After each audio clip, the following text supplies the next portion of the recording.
Nasa kote ng Cebu City PNP ang 400K na shabu sa isinagawang bypass operation sa Sitio Cugon, Barangay Labangon, Cebu City.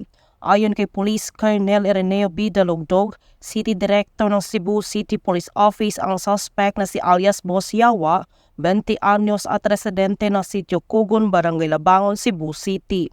Batay sa ulat, bandang alas 11:24 ng gabi ng ikinasang operasyon na nagresulta sa pag-aaresto ng suspect at pagkasabat ng 2 pakete ng hinihinalang shabu na may timbang na 60 gramo at may standard drug price na 408,000 pesos at by bus money.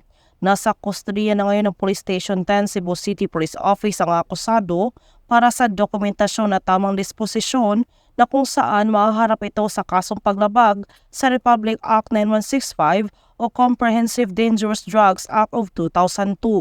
Ang matagumpay na operasyon ay patunay lamang na ang kapulisan ng Cebu City ay seryoso sa pagpapaigting ng kampanya laban sa iligal na droga at lahat ng uri ng kriminalidad para sa mas maunlad na bansa tungo sa isang bagong Pilipinas.